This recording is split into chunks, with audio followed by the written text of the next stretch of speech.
സർക്കാർ ഞങ്ങൾക്ക് പതിച്ചു തന്ന സ്ഥലത്ത് അന്ത്രയോസ് മുതലാളിക്ക് എന്ത് കാര്യം?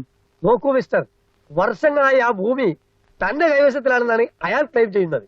അറിയാം, കൊല്ലങ്ങളായി സർക്കാരിനെ വെട്ടിച്ച് അയാൾ അവിടെ കഞ്ചാവ് കൃഷി ചെയ്യുകയാണെന്ന് ഞങ്ങൾക്കറിയാം. നോ, അതിവിടുത്തെ റെക്കോർഡിലില്ല. എങ്കിലേ ആ റെക്കോർഡിൽ ഭൂമി ഞങ്ങൾക്ക് പതിച്ചു തന്നു ഉണ്ടല്ലോ. അത് മതി.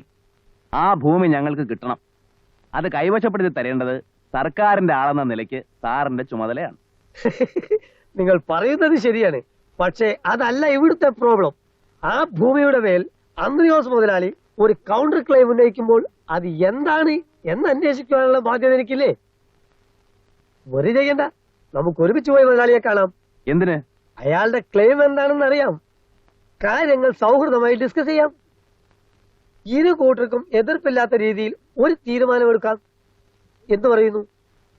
ഒരു തീരുമാനമെടുക്കുമ്പോൾ അതിന് ടെക്നിക്കൽ ഒബ്ജക്ഷൻസ് ഉണ്ടാവരുതല്ലോ. വരാം, എവിടെ വേണേലും വരാം, ആരെ വേണേലും കാണാം. പക്ഷേ ഒരു വിട്ടുവീഴ്ചയും ഞങ്ങളുടെ ഭാഗത്തുനിന്നുണ്ടാവില്ല. എല്ലാം നമുക്ക് ശരിയാക്കാം. നിങ്ങൾ ധൈര്യമായിട്ട് എന്റെ കൂടെ വരൂ. സർക്കാരിൽ നിന്നും പതിച്ചു തന്ന സ്ഥലത്ത് തന്നെ കുടിയേറിക്കൂടണമെന്ന് നിങ്ങൾക്ക് എന്താ ഇത്ര വാശി? സർക്കാർ ഇതല്ല ഇനി വേറൊരു സ്ഥലമാണ് പതിച്ചു തന്നിരുന്നെങ്കിലോ അവിടെയല്ലേ നിങ്ങൾ കയറി പാർക്കൂ? എവിടെ താമസിക്കണമെന്ന് തീരുമാനിച്ചത് സർക്കാരാണ്. അതങ്ങ് നടപ്പിലാക്കിയാൽ മതി. കണിയാൻകുന്നിന്റെ താഴ്വരയേക്കാൾ വളക്കൂറുള്ള മണ്ണ് എന്റെ കൈവശമുണ്ട്. നിങ്ങൾ ഞാൻ അവിടെ താമസിപ്പിച്ചാലോ? എങ്ങനെ? ദാനാധാരം എഴുതിട്ടോ അതോ വിലത്തീറായിട്ടോ? അല്ലല്ലോ, കുടികിടപ്പ്, അടിമപ്പണിക്ക് ഒരു സൗജന്യം. അതിന് വേറെ ആളെ നോക്കിയാൽ മതി. മുതലാളി പറയുന്നതിലും കാര്യമുണ്ട്. അറിയാം, തനിക്ക് അതേ മനസ്സിലാവൂ. തനിക്കിവിടല്ലേ കൂടുതൽ കൂറ്. ഞങ്ങൾക്കിനി കൂടുതലായിട്ട് ഒന്നും നഷ്ടപ്പെടാനില്ല. മുകളിൽ ആകാശവും താഴെ ഭൂമിയുമാ. ആ മണ്ണ് ഞങ്ങൾക്കുള്ള. അത് തടയാൻ നോക്കണ്ട. നോക്കിയാൽ അതിന് കൂട്ടു നിന്നാൽ താൻ അനുഭവിക്കും. ഇത് കൂട്ടാ കൂടൂല.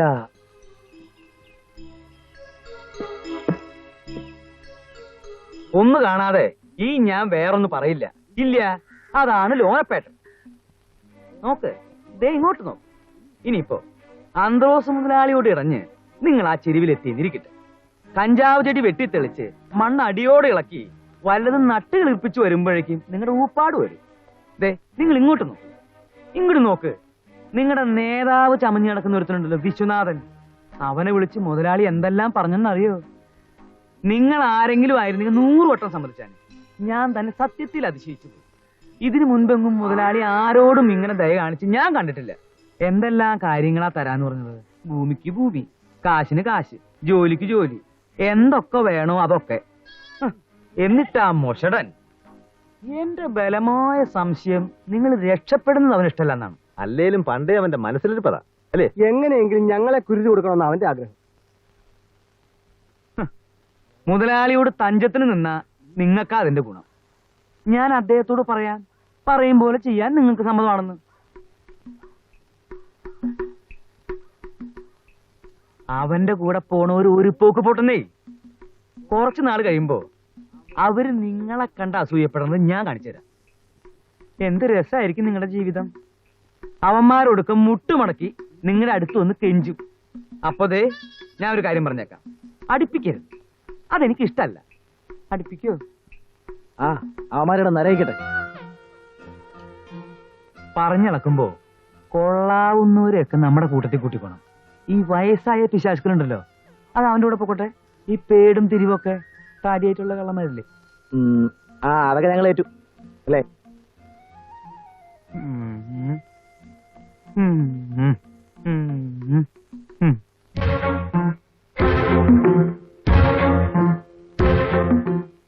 സർക്കാരും ആന്ത്രയോസ് മുതലാളിയും തമ്മിൽ നമുക്കെന്താടാ വ്യത്യാസം? നമുക്ക് സ്വന്തമായിട്ട് കുറച്ച് മണ്ണ് വേണം. അതിപ്പോ ആരുടെ ആയാലും എന്താ? ഇനി മുതലാളിയോട് പിണങ്ങി പിടിച്ചു നിൽക്കാന്ന് വിചാരിച്ചാൽ നമുക്ക് എവിടുന്നാ ശേഷി? അടിയും ഇടിയും കൊണ്ട് തളർന്നു, അനുഭവിച്ച് മടുത്തു. ഇനിയുള്ള നാളെങ്കിലും നമുക്ക് സ്വയമായിട്ടൊന്ന് ജീവിക്കണ്ടേ? നമുക്കൊരു ജീവിതം വേണ്ടേ? ഞങ്ങൾ മാത്രമായ പോരാ, നീ കൂടെ ഉണ്ടെങ്കിൽ അതൊരു ബലമാണ്. ഇന്നു മുതൽ ഞങ്ങൾ നിന്നെ അനുസരിക്കാം. നീയാ നേതാവ്.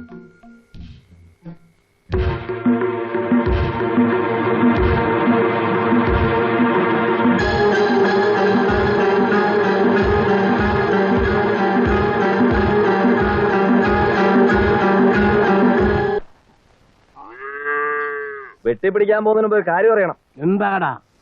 അന്ത്രയോസ് മുതലാളിയോട് എതിർത്ത് ആ ഭൂമി തന്നെ കൈവശപ്പെടുത്തണമെന്ന് എന്തിനാ ഇത്ര വാശി? വാശിയല്ല, ആ ഭൂമി നമ്മുടേതാ, അത് തന്നെ.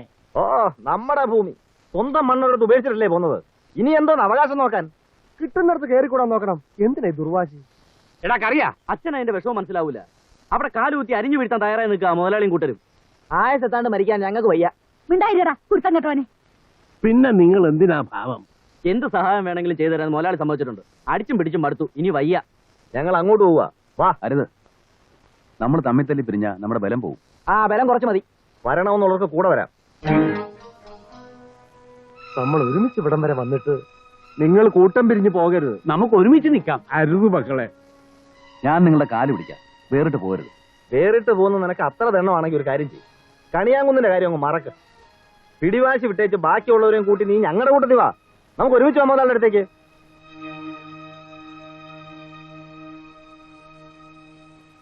എന്താ അച്ചൂട്ടൻ പറഞ്ഞ കാര്യമല്ലേ? ശിവ, വിശ്വട്ടൻ കരുതുന്നത് മാത്രമാണ് ശരിയെന്ന് എന്തിനാ എത്ര കടുംപിടുത്തം? തമ്മിൽ തല്ലിച്ചാകാൻ ഇവിടെ ആർക്കും കൊതിയില്ല. നീ ആരോടെ സംസാരിക്കുന്ന അറിയാവോ? അറിയാം. ഏതായാലും കണിയാങ്കുന്നിലേക്ക് ഞാനില്ല. ഞങ്ങൾ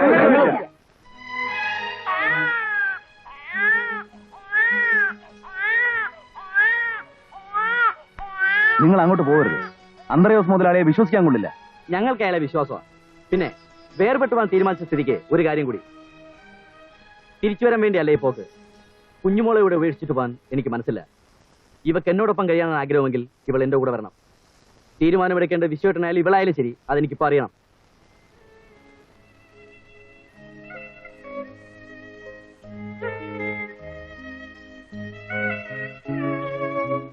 നീ വരുന്നോ ഇല്ലയോ?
ശിവ, ശിവ, നിക്ക്.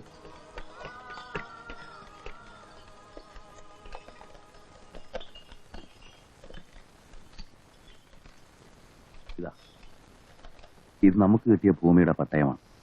നിനക്കും എനിക്കും ചേർന്നു. ഇത് നീ വെച്ചോളൂ. നാളെ നിനക്ക് ഉപകരിക്കും.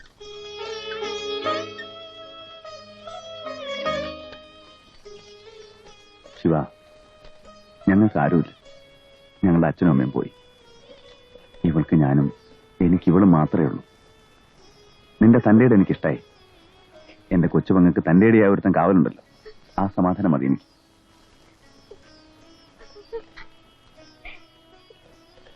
പക്ഷെ നീ ഒന്നുകൂടെ ആലോചിക്കും. ആ മുതലാളി നല്ലവനല്ല, അയാൾ നിങ്ങളെ ചതിക്കും. ചതി പറ്റിയാൽ തിരിച്ചു വരാൻ മടിച്ചു നിൽക്കരുത്. നമ്മുടെ ഭൂമി അവിടെയുണ്ട്, കണിയാൻ കുന്നിന്റെ ചെലവിൽ. അത് നമ്മുടെ സ്വന്തം മണ്ണ.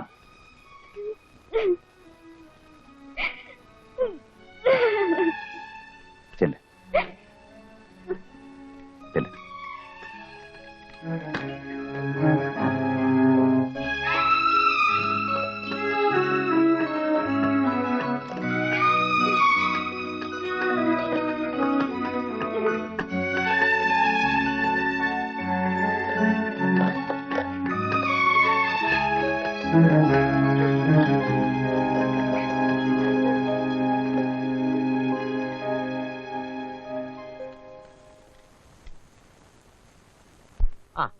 വരിക. ആ, എല്ലാവരും എന്റെ കൂടെ വരും. വരിക, ഇവിടെ വരിക. ആ, ഇതാ ഈ കാണുന്ന ഭൂമിയിൽ എവിടെ വേണമെങ്കിലും നിങ്ങൾക്ക് താമസിക്കാം. ഇവിടെയോ? അതെ, പുറമ്പോക്ക് സ്ഥലമാണ്. പുറമ്പോക്കെന്ന് പറഞ്ഞ സർക്കാരിന്റെ സ്ഥലം. സർക്കാർ തന്നെ അന്ത്രോസ് മുതലാളിയുടെ വകയല്ലേ? അപ്പോ ഈ സ്ഥലവും മുതലാളിയുടെ വക തന്നെ. നിങ്ങൾക്ക് ഇവിടെ കുടില് വെച്ച് സുഖമായിട്ട് തൊടമ താളം പിടിച്ച് ജീവിക്കാം. ഈ പാറ എടുക്കലോ? ഇത് മുഴുവൻ തരിച്ചാ?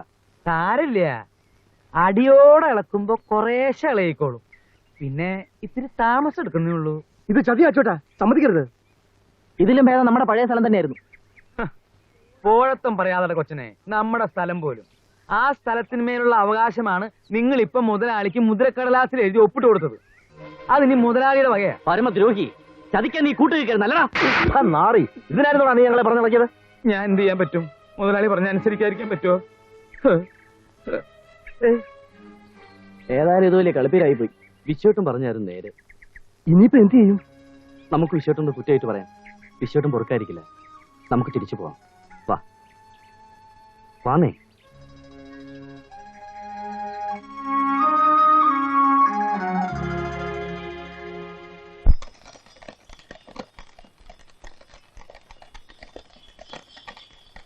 ഇതാ ചുമന്ന ജീപ്പാണല്ലോ.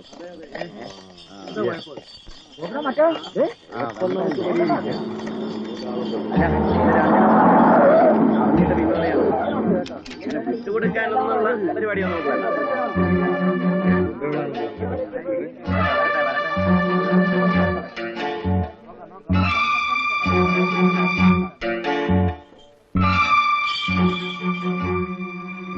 കയ്യൂക്ക് ഞങ്ങൾക്കുണ്ട്. മാറി നിൽക്ക്. മാറിപ്പോകാൻ പോകുന്ന നീയാണ്, നീ നിന്റെ ആൾക്കാരും. അത് ഈ ജന്മത്തിലുണ്ടാവില്ല. അത്രയ്ക്ക് ധിക്കാരമോ?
നമ്മൾ ജയിച്ചു.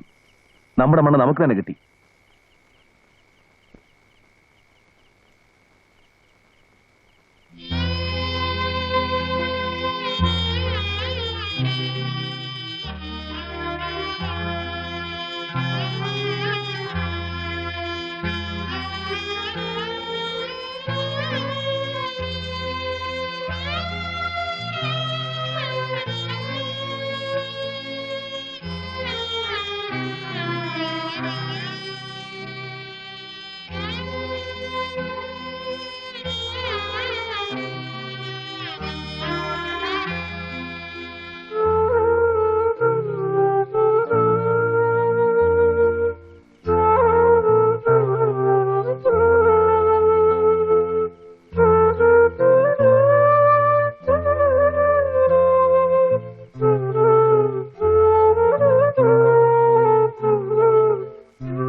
ഈ കാണുന്ന പ്രദേശമെല്ലാം നിനക്കുള്ളത്, നിനക്കും നിന്റെ സന്തതി പരമ്പരകൾക്കുമായി.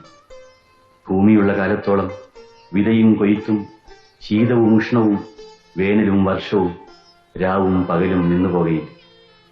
ആകാശത്തിലെ പറവകളെയും സമുദ്രത്തിലെ മത്സ്യങ്ങളെയും സകല ഭൂചരങ്ങളെയും നിങ്ങളുടെ കയ്യിൽ ഏൽപ്പിച്ചിരിക്കുന്നു.